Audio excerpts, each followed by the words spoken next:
Okay. Encoding. Oh, I like freaked out when I like changed the scene for some reason. It's fine. I didn't drop any frames. Anywho, yeah, I haven't been streaming enough lately because I've been really busy. But I've been working on stuff, and I want to like, I don't know. I was just gonna sit here for a couple hours and like work on this anyways, and I thought, well, what the hell? Why don't I stream it? I didn't really advertise it in more than just like Blue Sky and like my Discord, just so probably no one will show up, but that's fine. It's kind of like on a down low. If you know, you know. I see Gus is here. But yeah, doing my own thing. Just chilling and gonna work on some stuff. So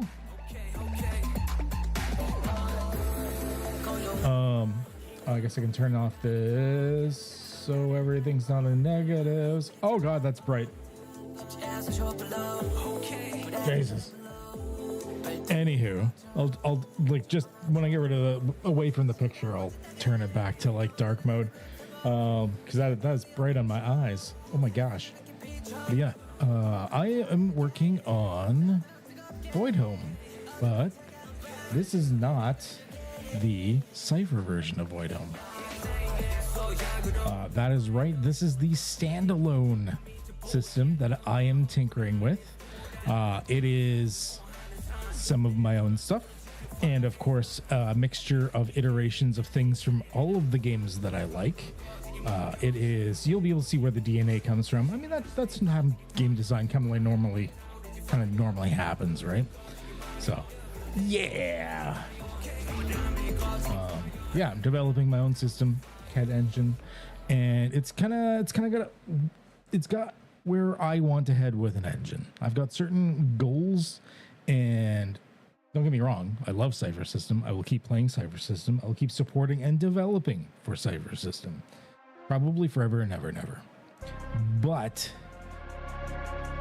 sometimes you want to do your own thing. You don't want to be shackled to someone else's stuff, and you want to be able to tinker with it in your own way, where it's not just having to mold and modify and homebrew and all of that stuff, right? So that's what I want to do here.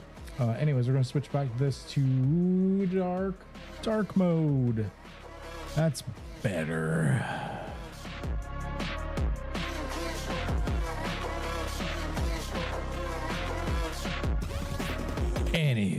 Anywho, it is still going to be Voidhome as far as all the world stuff is concerned, which means like these chapters are done because they have already been edited in the other version of Voidhome, the Cypher version. So that is easy. But we're going to do all the, like, make a new system from scratch, which I think I've got a lot of the core rules done. There's one or two things I still kind of want to do with it. Things that I'm not sure on yet. I like the idea of players being able to do modifications to the scenes and narratives, like fate points in Fate, or player intrusions in Cypher. But I haven't figured out how I want to utilize it in this system yet. So that's something I'm going to be putting on the back burner in my brain. And if something jumps out at me, then so be it. Let's see here. I guess before I just keep tinkering on what I'm doing, since I haven't really shown off on any streams what I'm doing, or really told anyone what I'm doing for the most part, might as well go through some of the core rules. You're going to see some logical progressions of things that I started with, things that I was doing in the Cypher version of Voidhome, or things that I've tinkered with in my own systems before. Kind of wanting to do it, sticking with like a D6 based system, because I just really like rolling D6s, right? And yeah, so it starts with the fact that you roll only pools of D6s. Now, this isn't like what I was doing with Voidhome, where it's just like you have like one D6 to be your mechanical like results die, and then one D6 to be like basically your dice to determine fate. Although I use similar terminology here. In this case, it is, I've kind of played tested this before, but it's more like pools of dice, choosing what you want. You build up what are called momentum dice, and momentum dice are what allow you to do actions. You need to expend a momentum die to do an action. So if you have a bunch of momentum dice, you can do a bunch of actions, or you can spend the momentum dice to do one really good action. Things like that. And, of course, things like parrying, blocking, dodging, those are actions. Those cause momentum dice. So do you want to hit a whole bunch of times, or do you want to hit once and maybe save some for defense? Or, talking in non-combat terms, because just like what I was doing in the Cypher version for Voidhome, it's not a combat-focused game. It's a slow burn horror sci-fi. You're going to find a lot of the choices in the game that you can get. Mechanical choices, options, benefits, and stuff like that don't necessarily have to do with combat. In fact, a lot of them, of the kits that I was introducing, very few of them are actually combat-focused, which is kind of the point of this game. It's more about the exploration. It's the survival. It's got that horror feeling where like the things are bigger than you. So you're not necessarily fighting everything. Now, it's still a TTRPG. You're still going to expect some combat. But there are other ways that conflict can spring. So like out of everything I have, like let's look, here, let's shrink this down for a second. You can still kind of read it. Let's just bring this list down, just collapse all of these.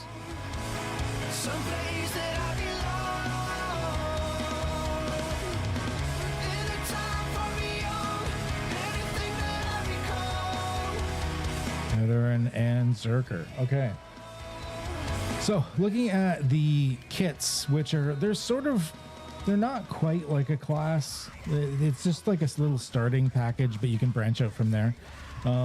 We've got what? 1, 2, 3, 4, 5, 6, 7, 8, 9, 10, 11, 12, 13, 14, 15, 16, 17, 18, 19, 24 kits I've made so far. And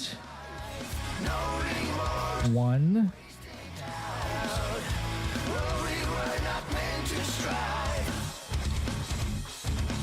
2, 3, 4. So 4 out of the starting 24 that I've made so far are kind of combat focused, which means that a vast majority of them, like that's less than a fifth of them, are focused in combat per se.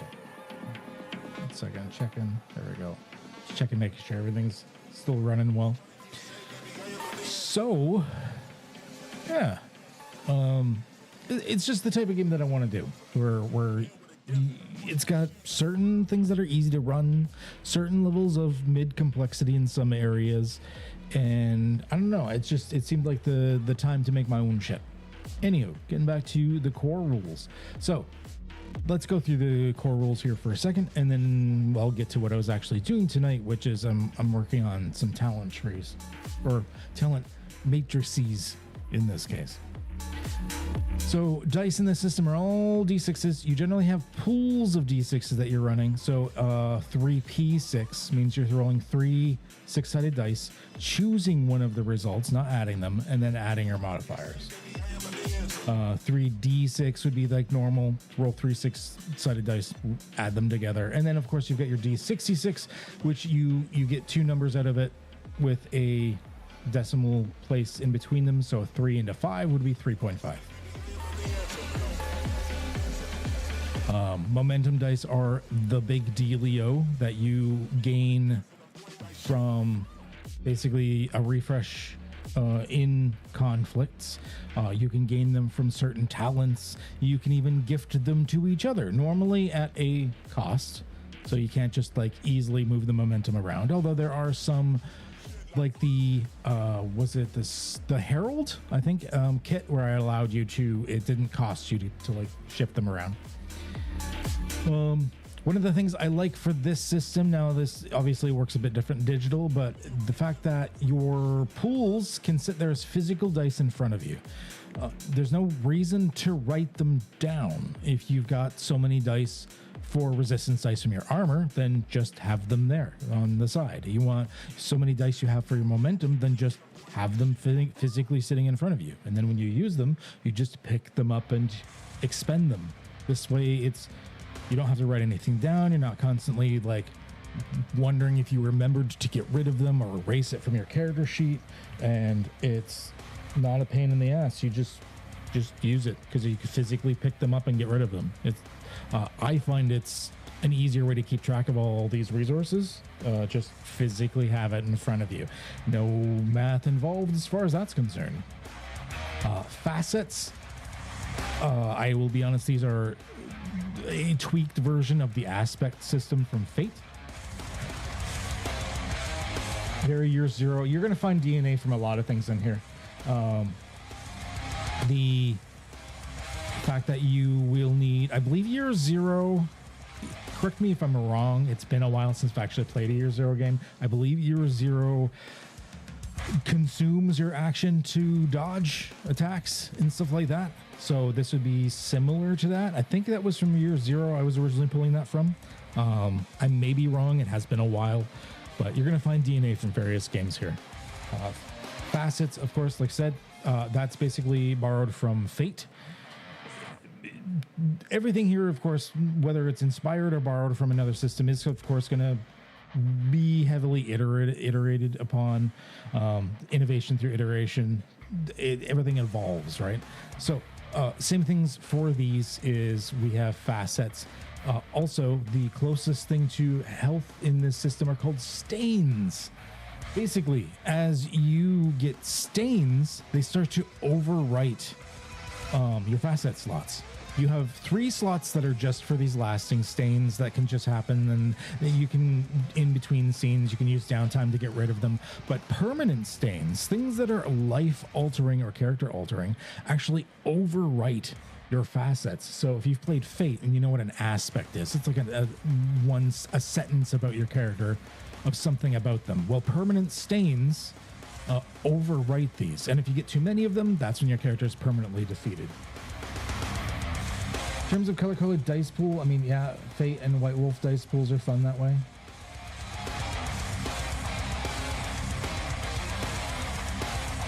I've never used color-coded dice pools for Fate or White Wolf. Dice pool, I mean, yeah, dice pools, of course. Haven't needed them to be color-coded, but I can definitely see how it'd be useful. I actually, like, I don't know, I had considered at one point using Fudge or Fate dice, but I liked the numericals of it being D6s, so I stuck with them actually being D6s. Either way, I like the cube shape of it. That's kind of an important bit to me. Feats, this is the name, after talking with some people, that is the name I'm using for the equivalent of like actions or tasks or what have you. I like the fact that, a feat of intellect, a feat of might, a feat of strength, a feat of bravery. Feat means because you're only rolling if something dramatic could happen or you're having to go above and beyond. You're not rolling for normal tedious bullshit. So you're only rolling if something special has to happen. So I figured feat kind of made a little sense because it means that you're doing something a little above and beyond. So it's super easy. Favor and disfavor. So disfavor is just the plus and minuses, your modifiers to the roll. If it is reaction, you don't roll any fate dice. I'll get into what a fate die is in a moment. Feat steps. First step is just to declare what your feat is. So let you know, the GM know what they need to do for it, and the nature of that feat. If a feat requires a roll, then you must expend 1 momentum to declare the feat.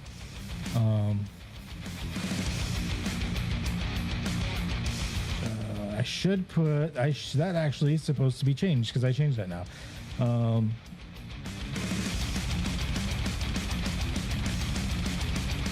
It is now, unless a feat is a reaction, you must expend 1 momentum to declare the feat.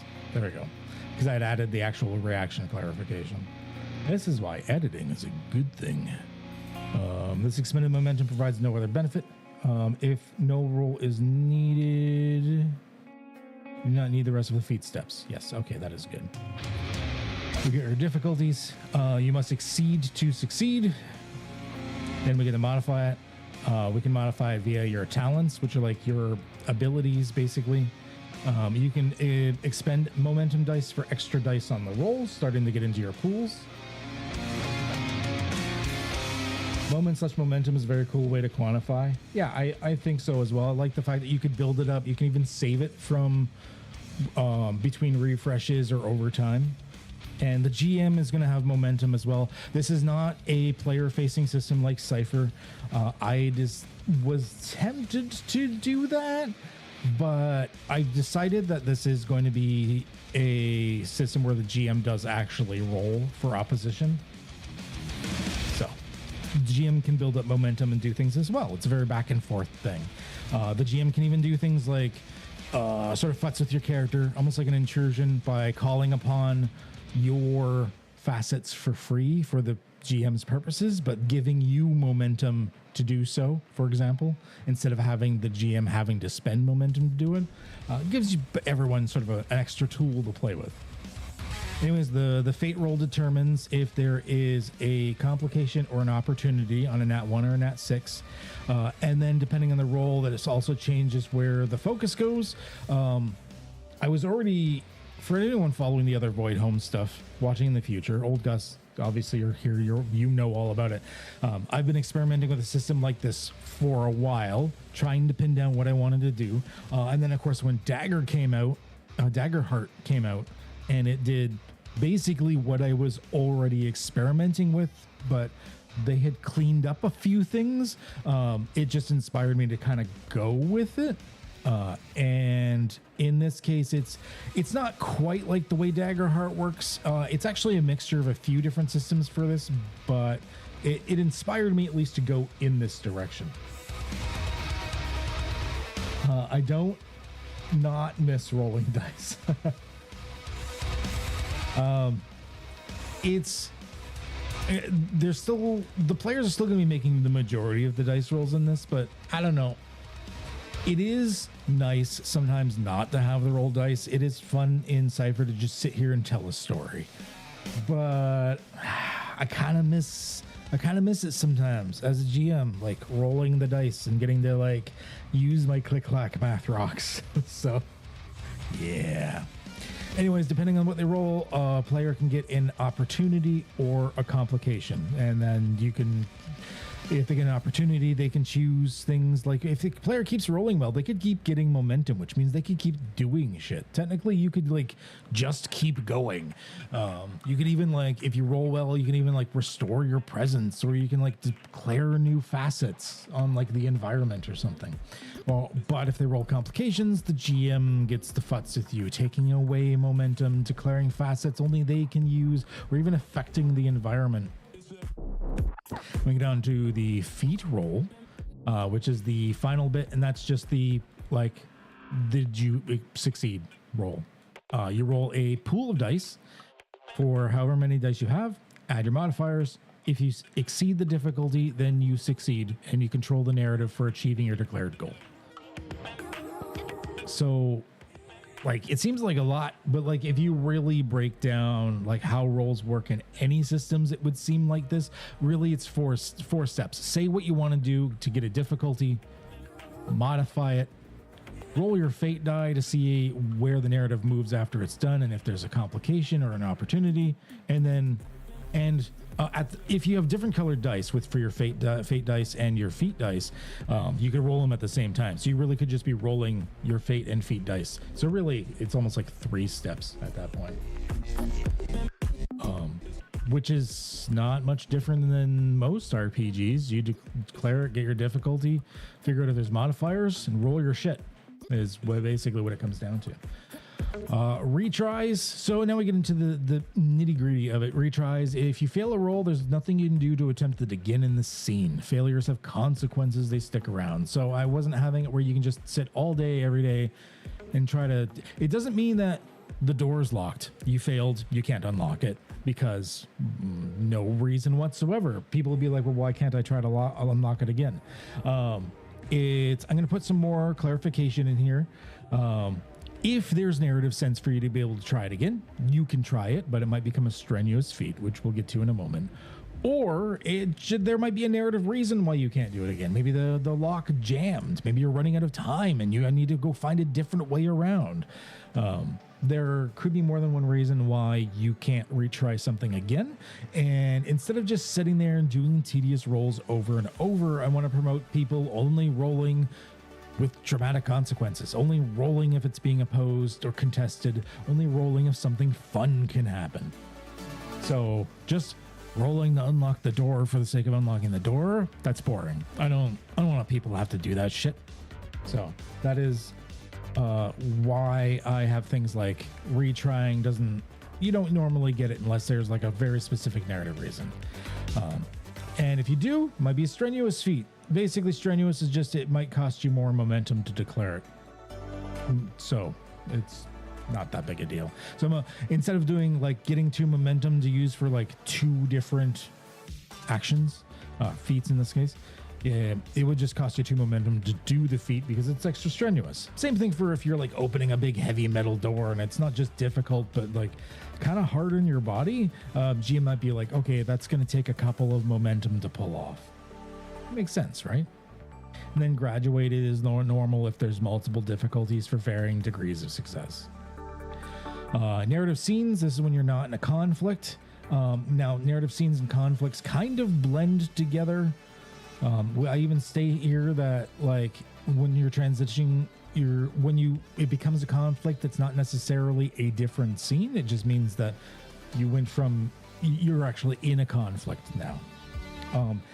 It is the system I have as far as focus and like how the turns go and everything. It's not as loosey-goosey as Daggerheart. You do have a resource you need to expend to do you have momentum, and if you don't have momentum you can't do anything else until you as a group decide you're going to have a refresh. So I did this for a couple of reasons. One of the main ones is in Daggerheart, I've really loved the way that there is no initiative. It's more of a free-form system, but I am finding that some people at the table are dominating more than others.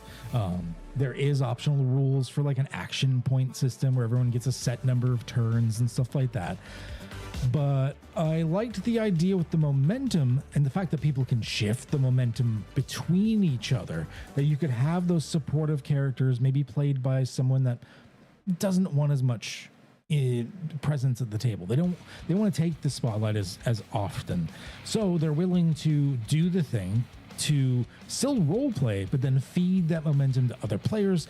They still get to feel like they support them, but since they're quieter, they don't have to.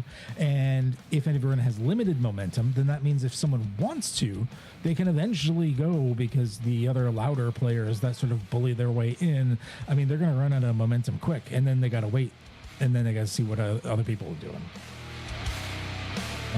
So that is how this is going to run very differently than where the inspiration came from, because it is solving that bit of an issue.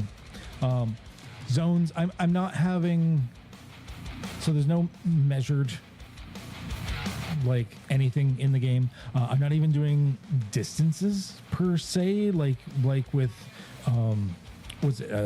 Daggerheart does them, Cypher does them, I think Draw Steel, maybe? No, Draw Steel is using grid based.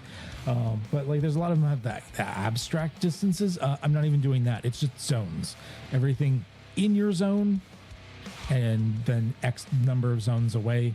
Each zone being about the size of like a room or a long hallway.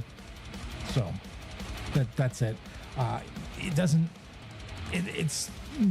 This is really definitely meant more for theater of the mind play, not so much for maps. I mean, if you do rough maps, you could like designate like this room is a zone, this hallway is a zone, that type of thing.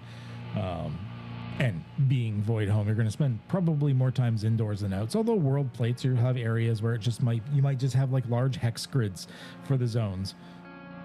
I did give an approximate of each zone, could be like 10 meters or 30 feet across if you really needed it, but for the most part it's kind of geared towards theater of the mind play.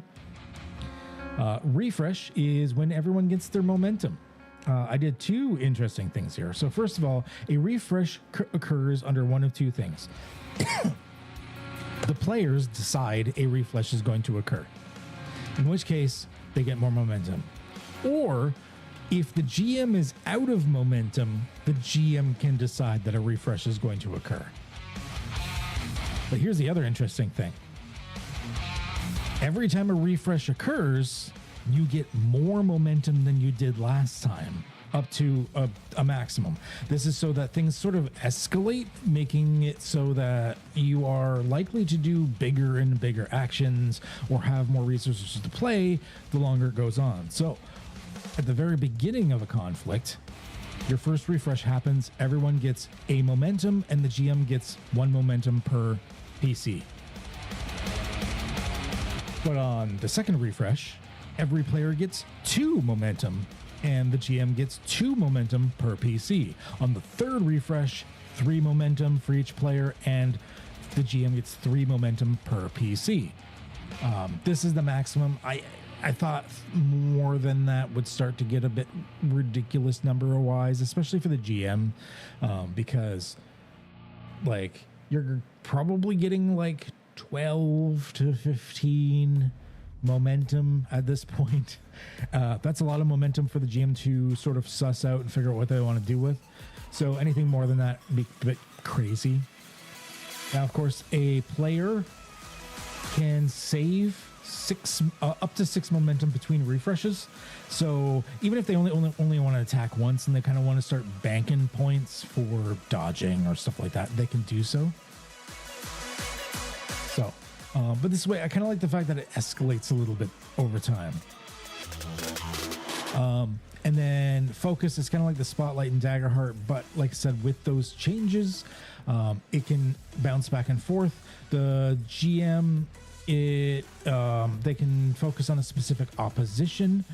I run, of course, the opposition a bit differently than in Daggerheart. I like everything to be a stat block, which is something I took from Fate, where anything can have a stat block. I believe that's the bronze rule of Fate. If I'm remembering correctly, it's been a long time. It's been like 5 years since I've played Fate. But anything can have a stat block. I have always loved that idea. So same thing in this system. Anything can have a stat block, whether it's a situation, the environment, or an NPC, an alien, what have you. Anything could have a stat block.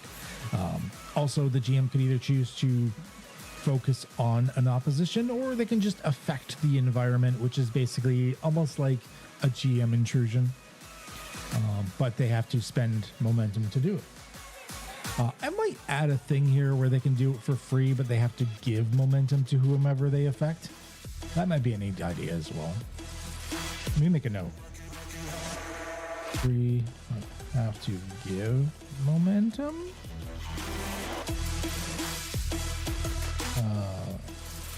Put a marker.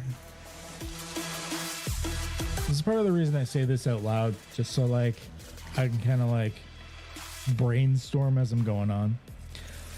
And then the GM, and then it automatically moves to the players. And then when the players do their thing, depending on the roll of their fate die, it automatically moves over. And then if the player does a feat that doesn't need a roll, and this is something I feel needed clarification in Daggerheart. If the player does something that doesn't need a roll, it's up to the GM if it was significant enough that the focus shifts to the GM or is retained by the players. The guidance for this in Daggerheart's fairly... I feel like it needed to be clarified more. And since this works a bit differently with the momentum expenditure rather than just people getting to do the thing for no reason, I did need to clarify it more.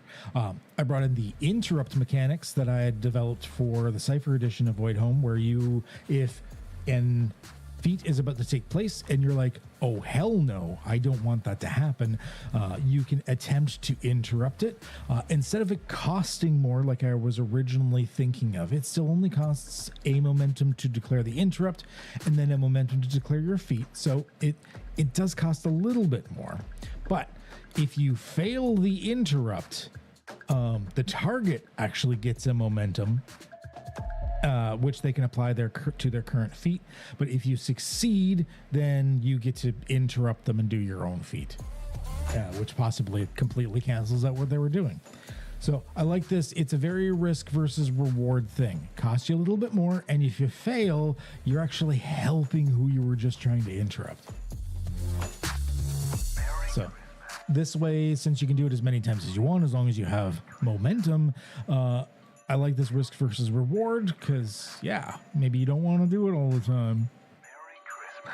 I haven't added it either, but I really like almost like the tag team thing from Daggerheart. I haven't implemented anything like this, but I would like some sort of cooperative element of some kind. I just have to figure out how I would want this cooperative element to work.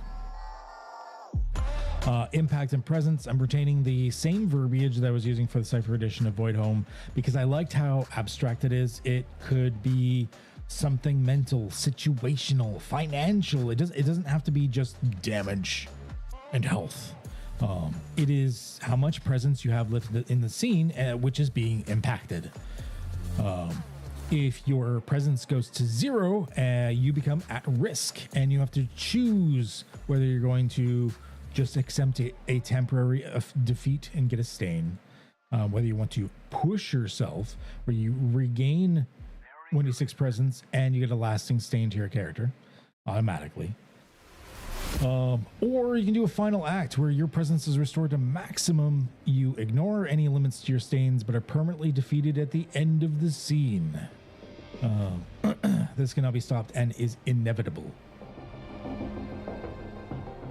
Then at the end of the conflict, players lose their saved momentum, but the GM can save up to 2 momentum per player at the table with any excess being lost. And your presence, this because it's not a health score, your presence resets between scenes. Because because it is supposed to represent how much presence you have left in the scene. So I don't want it to be like health, where like, oh, you have to like heal and patch yourself up or anything. That's what the stains are for. So I want you to always start a new scene with full presence. And we get into the actual conflict feats. So standard, you've got your attack. Remember, if there's a reaction, you don't roll your feat for it. You don't roll your fate for it. Your fate dice. So attack, standard. Bolster is you can restore presence to yourself or someone within the same zone as you. So I mean, it costs you 1 momentum at that point, and your like whole thing, like it's a whole action or whole feat. So you're passing it back to the GM just to restore 1 point. So like it's good, but it's like it's enough that it's a bit risky. But if someone is about to get taken out and you know they're about to get taken out, then it might be worth it. You can block. Blocking lets you use your resistance dice from any armor, cover, or shields. Cover is a big one because I want people to, like, being a sci-fi, there's not going to be a lot of people walking around with super heavy armor and shields. That is, especially if you're wearing spacesuits and you can't wear the armor. So taking cover is actually going to be your main source of resistance dice.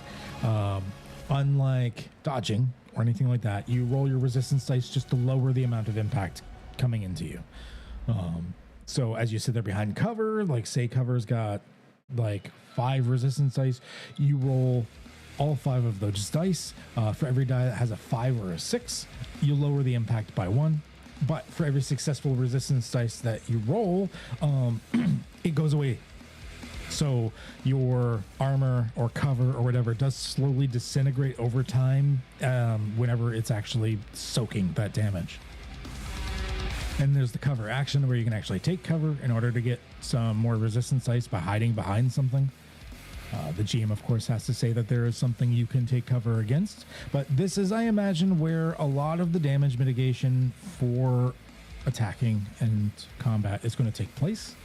Because in a modern or sci-fi, a lot of the time you're not getting hit because you're hiding behind a doorway, or you're ducking down behind like a crate or a concrete block. Hey, how's it going? Cypher Unlimited, whichever one of the bros you are. So cover is another one.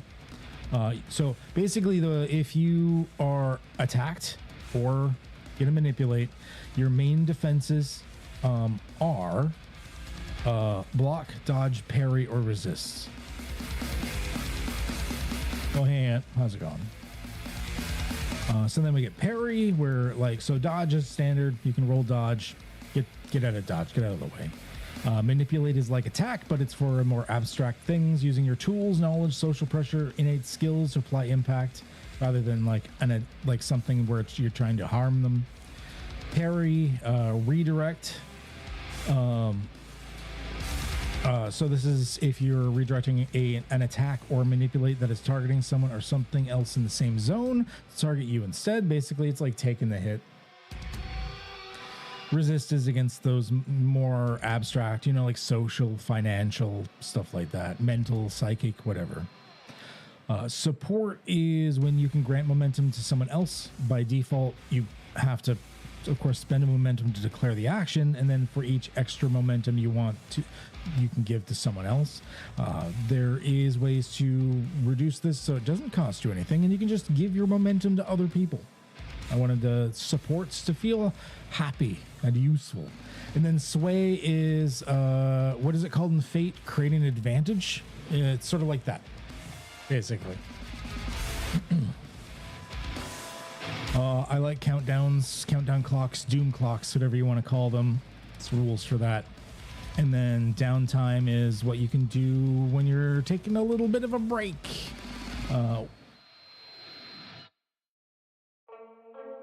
I suppose calling me to bed so it won't last long, but wanted to say hey. Night, Gus. Have a good one, bud. One of the things I did in this is, so the way you advance your character is by getting breakthroughs. Every time you get a breakthrough, you can choose a new talent. But you have to actually spend one of your downtime options to do it. So you actually have to train in order to utilize your breakthroughs. So you can't just be like, ding, I leveled, in the middle of a situation.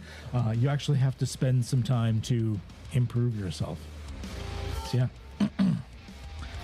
PCs in this system are going to be very simple. So your concept isn't anything mechanical. Just sort of figure out what you want to do. Suss it out. Filling in your facets is very similar to filling out aspects in Fate. You're going to start with 2. They're sort of between aspects from Fate and experiences from Daggerheart in that they do have a modifier associated to them, but they are called upon and created and whatnot a little bit more like aspects. So they're sort of somewhere in between. Personal growth.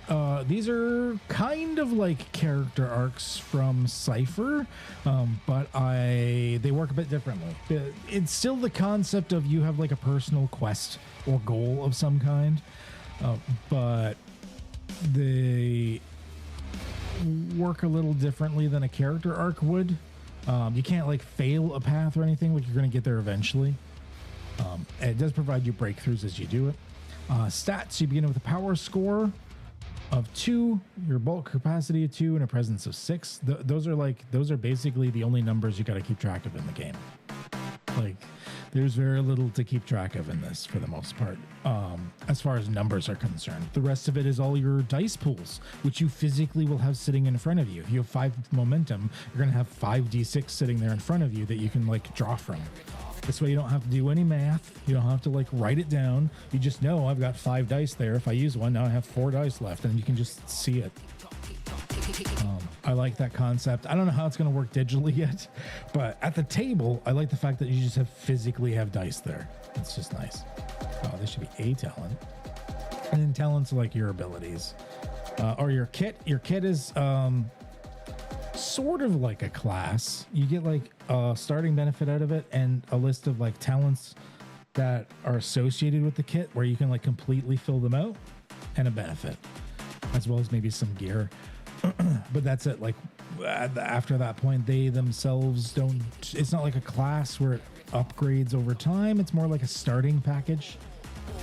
And I mean, ever since the old AD&D second edition days, I've always liked the ideas of the name kit. It's just, old fogey.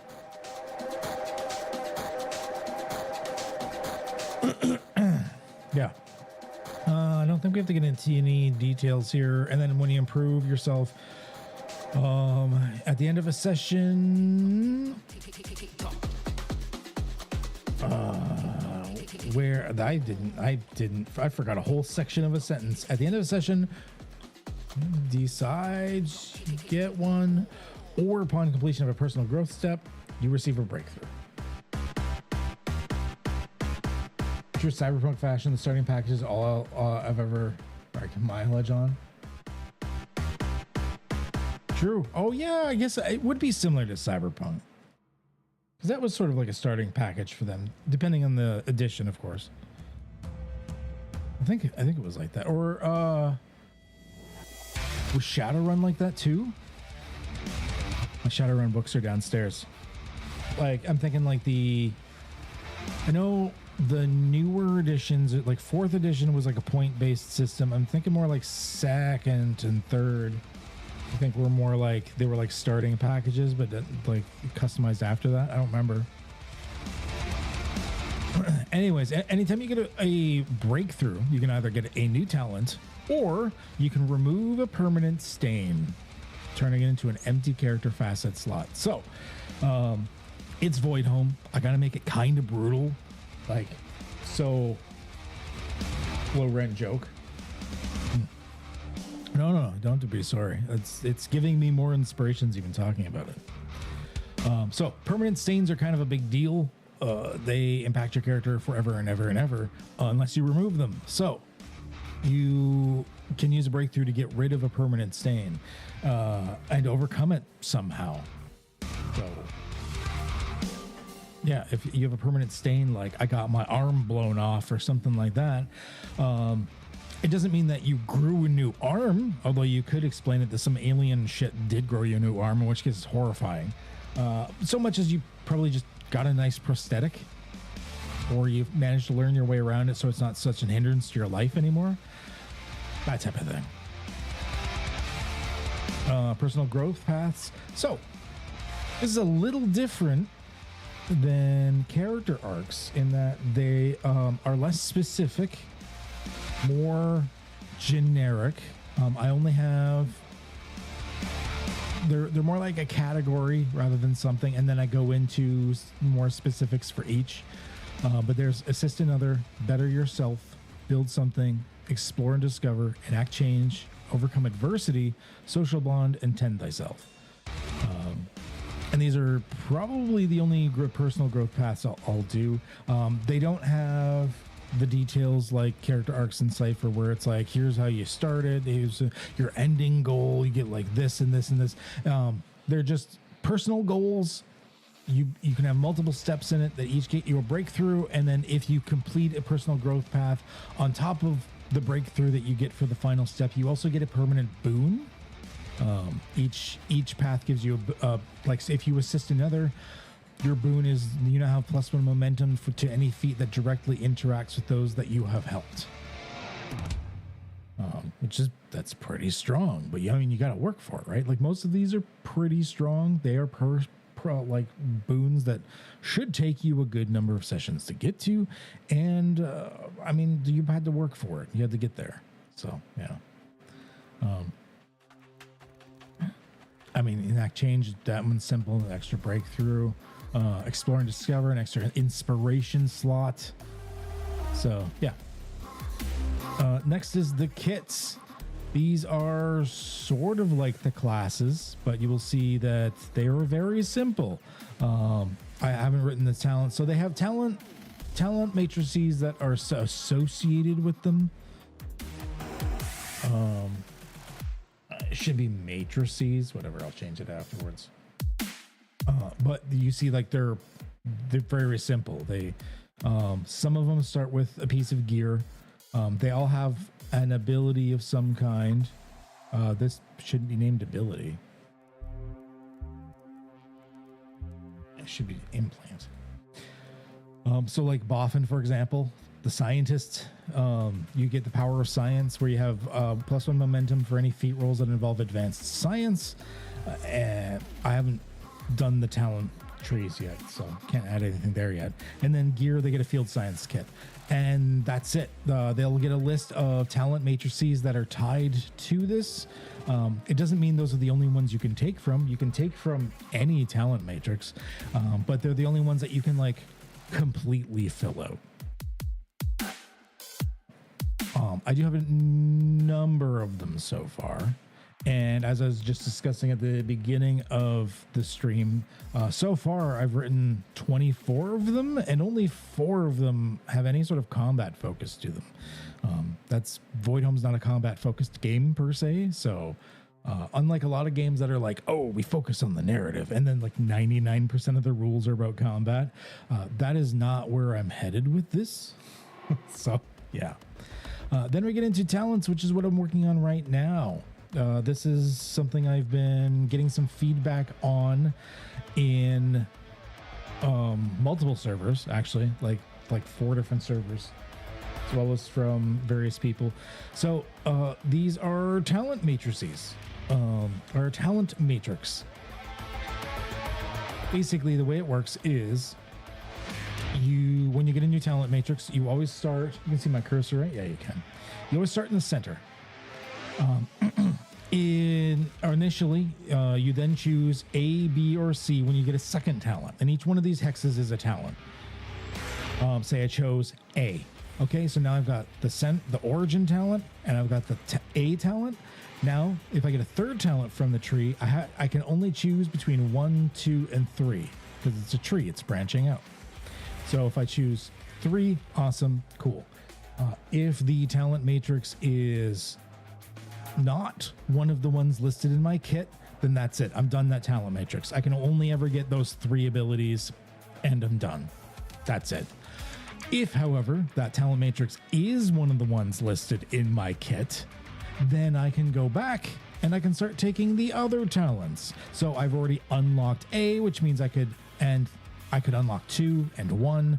Then if I want to unlock like 6 and 5, I'd have to unlock C first. Eventually I could unlock the entire talent tree or talent matrix. Each kit, I think I'm only going to give each kit like 2, maybe 3 talent matrix. So there's only gonna be like 2 or 3 where you can fully kit them out. Other than that, the other ones you're gonna have to branch out and only do like a couple of talents. There's no limit to advancing your character in this system. You just, every time you get a breakthrough, you get a new talent or remove a permanent stain. It just happens forever and ever and ever. So eventually you're gonna be super nice, but this isn't like in a lot of games. Even Cypher, you feel very powerful, very super heroic in a lot of ways. I do not want that in this system. In this system, I wanted people to feel very down to earth and grounded. So the talents that you get within these trees are generally fairly minor. Little boosts, a +1 here, maybe an extra little ability that does something cool, but like not super powerful. They should be very gradual things. Basically, the way I wanted to work them for the most part was the origin talent was going to be kind of generic. A little boost, nothing big. The 3 lettered talents, I was going to actually make a bit beefier. They're a bit of a bigger deal. And then the 6 numbered talents were once again going to be a very minor adjustment. So that the big dealio ones are the letter ones. This way, like if you are able to fill out the entire thing, only 3 of them are going to be substantial talents, whereas the other 7 are just going to be like little minor buffs. Nothing sort of circumstantial, nothing too crazy. That's kind of where I've decided to go with this. Yeah, I've still got a lot of work to do here. So, I'm working on like the first talent tree now. Which is going to be the striker's tree, which is just going to be about doing damage.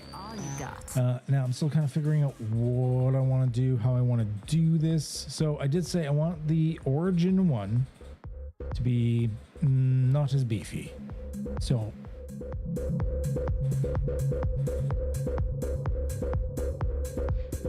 right now, all attacks you have +1 impact die.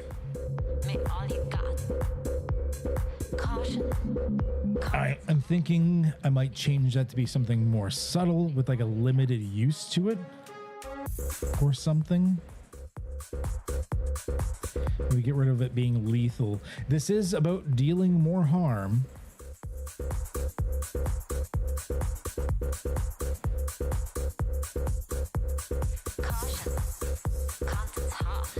Maybe I'll have it so that you still have to spend a resource.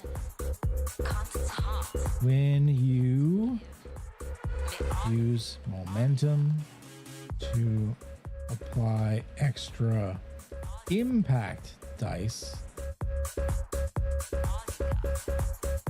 you get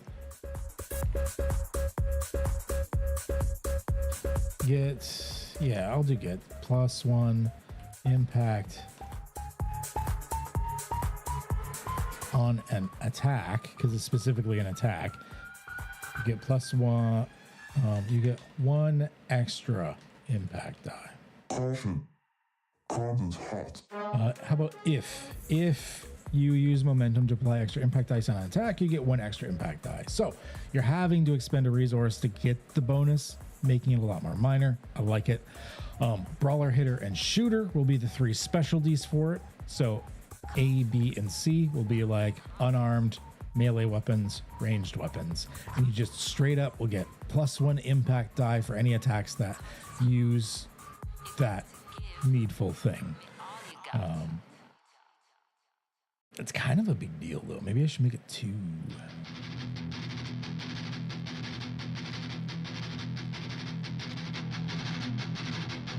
No, because then I've got these. One other thing I can consider is the fact that I've got these 3 specialties here as well. Like if you go into B, and then B shares like 3 and 5 with like A and C, but it only gets 4. So maybe 2, 4, and 6, the even ones, maybe those ones can just carry on and be sort of advanced versions of these. That's not a bad idea.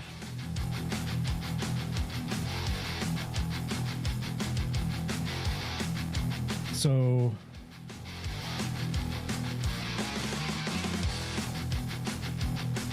two could be like Iron Fist, and it could just basically be the same thing as Brawler.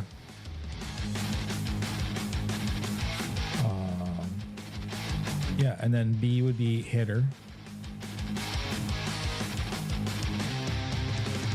Or 2, so 4. And then Hitter off of that would be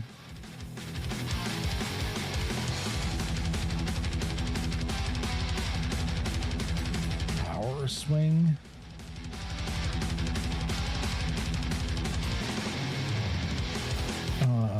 And then Sharpshooter.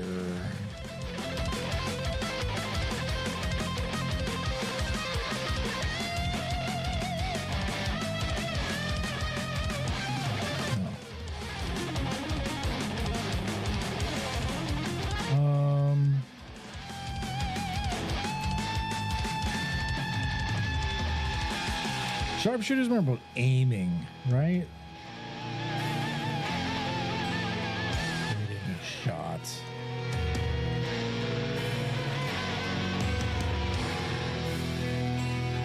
Okay. So, this way, if Striker is not on your list, and Striker's only going to be in the list of like the veteran and probably the Zerker, then if you say choose like shooter and then what did I call it? Penetrating shot, then you'll get 2 extra impact dice, but you'll be kind of locked out of the rest of the stuff. If you're a veteran or a Zerker, then it makes sense you can kind of branch out and take more. And you're not like, you're going to have other stuff you're going to want to take. You could focus. I'm okay with that so far. But now we need some that are shared. So I need one that is shared between Brawler and Hitter, Hitter and Shooter and a Brawler.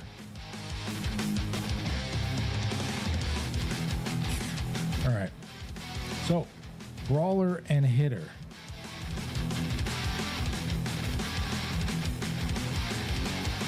How about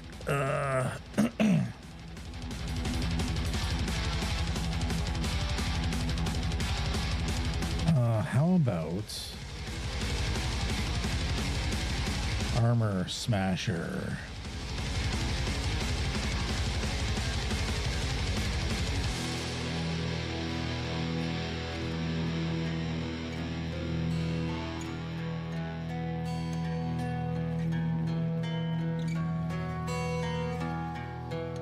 You successfully attack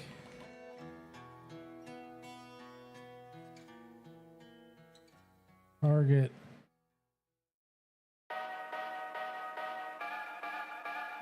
before you apply impact. Target loses 1 distance.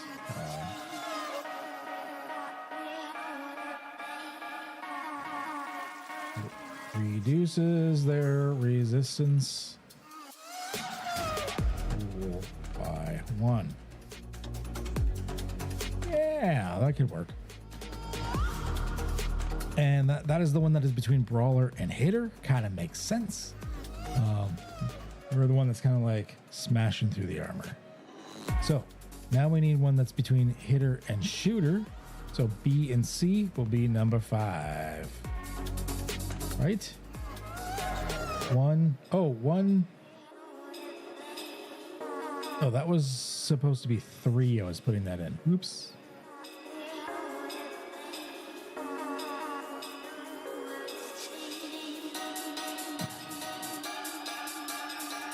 Okay. 1 was actually between hitter and shooter. So let's do B and C, which is number 5. Right? No, let's do number 1 first. So number 1 is A and C, which is brawler and shooter. Okay. So something shared between unarmed attacks and guns. Kata.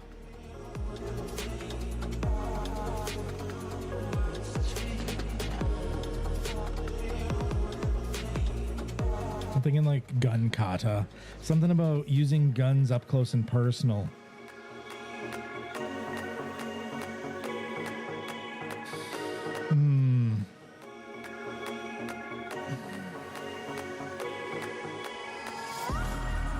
Well, yeah, it's a mixture of a bunch of them, but the thing is I love Fate. I love so many concepts from Fate, but Fate didn't have enough G in the RPG for me. So I'm like, what if I take Fate and Cypher and Daggerheart and all of my favorite shit and a few of my own new things thrown in, and I just put it all together and I make it better. So, yeah. That's kind of my thing. So like I love so many things in Fate, especially the aspects thing, which is why I did the facets in this. There just wasn't enough to it. So yeah.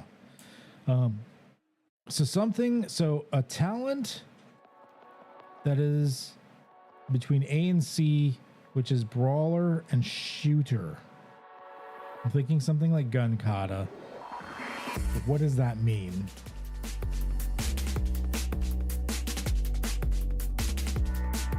Night, Gus. Have a good one, bud.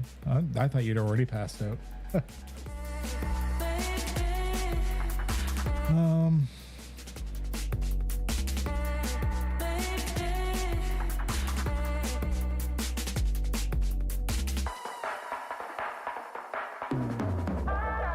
Ooh, how about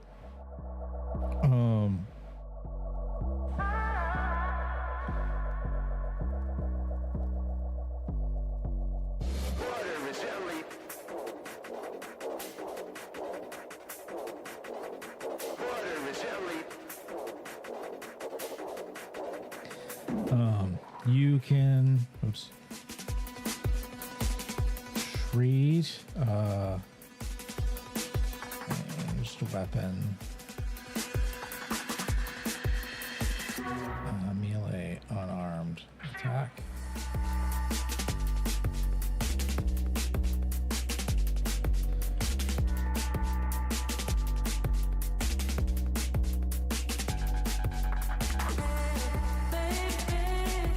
That's interesting. So gun kata. So if you go up here to like brawler and you're getting unarmed bonuses, and then you go straight to 1 instead of 2, and you get gun kata, where you can treat a ranged weapon if it's a melee unarmed attack using the stats of that weapon.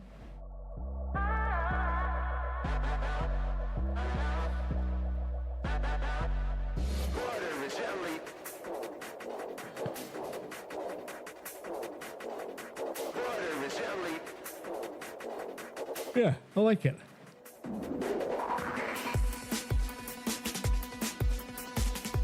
I don't know if it makes much sense. I can go back and edit it afterwards, but initial thoughts, not too bad. I'm okay with that. Okay, so all we have left is 5, which is hitter and shooter. Oh, actually, that kind of makes more sense for hitter and shooter. Instead of an armed attack, just it's a melee attack. No, it makes more... Gun kata makes more sense for that one. Damn it. Okay, that means I'm back to square one for brawler and shooter. Yeah. No, A and C. Yeah, brawler and shooter. That is right.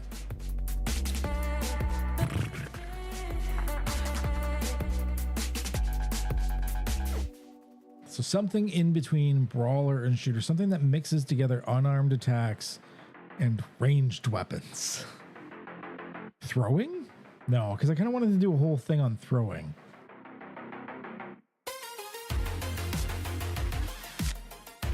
I'm gonna have to come back to this one. I'm not too sure.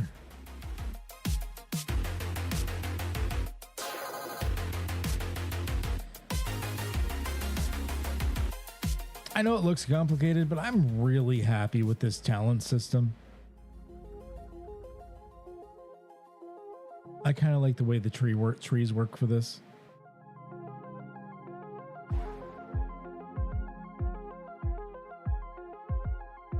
And then I can even have it on the character sheet where it's like you're gonna have talent tree boxes, and then you can have or talent matrices boxes.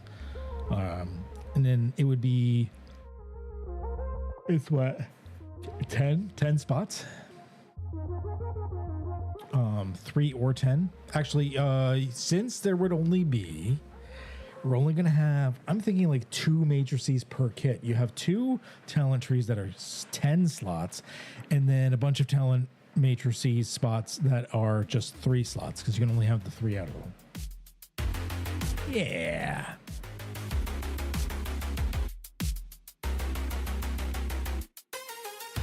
And they're such simple character sheets. I'm thinking of making them. The sheet will be a landscape, 8.5 by like US letter, like 8.5 by 11 US letter.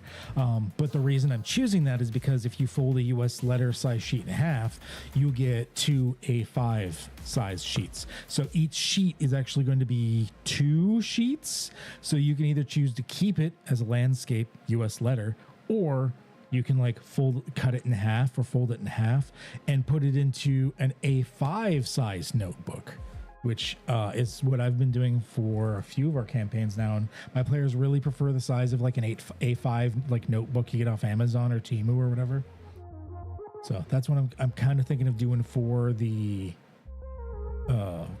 character sheets for my standalone thing for Voidhome. Man, I'm really stuck on this one. Brawler and shooter together. Just like punching bullets. No. I don't want anything over the top, right?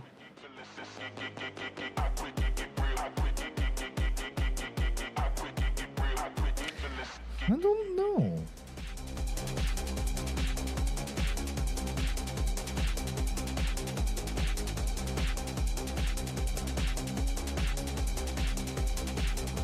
I also look at it this way, like you're not going to get talents too often.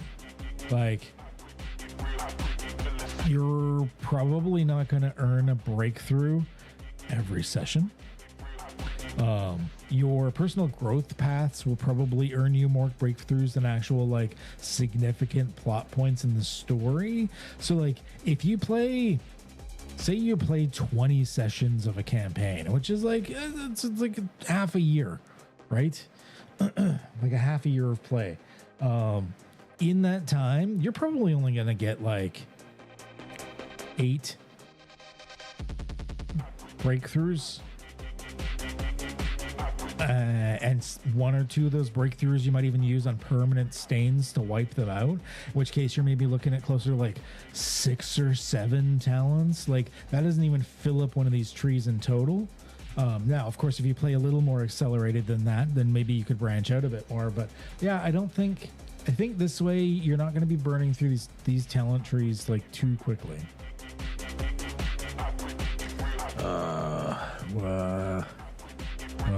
Let's see. Fuck. What is a mixture of unarmed and ranged? Aside from being throwing weapons, because I kind of wanted to. I guess ranged weapons are throwing weapons.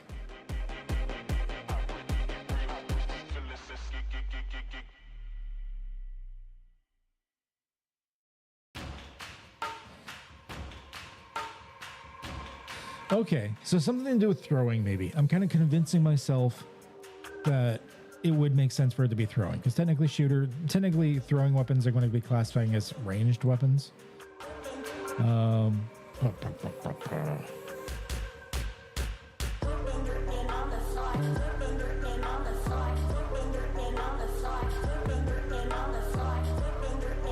Throw, something to do with throwing, aim. It'll need a better name. Something to do with throwing.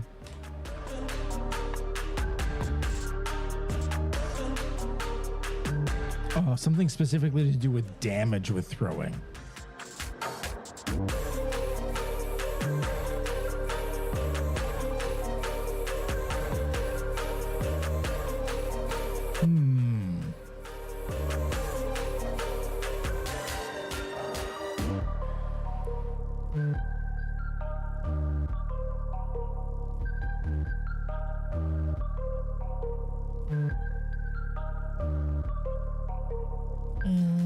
Something to do with damage or the resistance pool.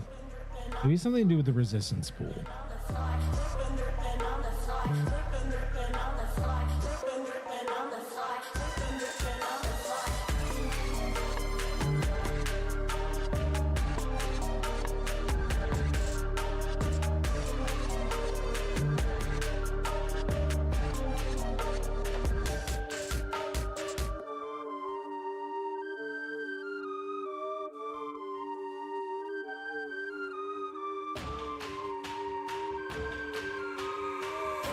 When using throwing weapons that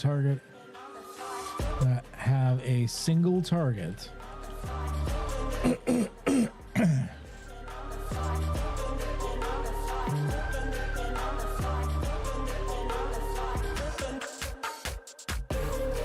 ignore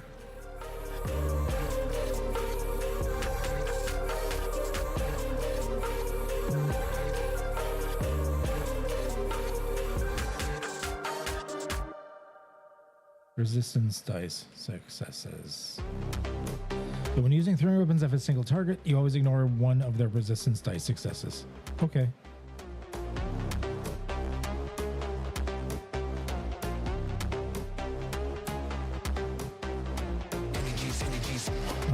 Now to name it. I already used power for power swing.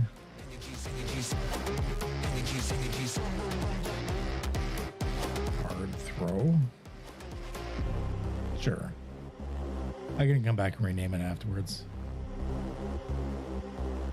Okay, so it may need some editing. I may rework it, but that is a first example of a talent matrix.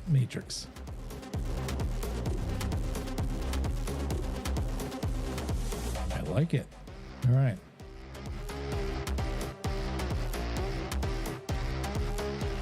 Probably have icons.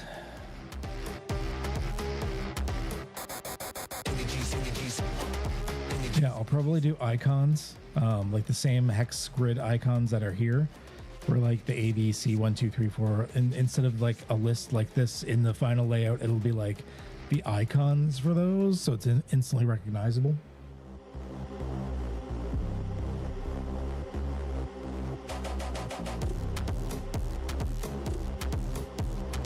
And then instead of origin, it'll just be like the empty hex.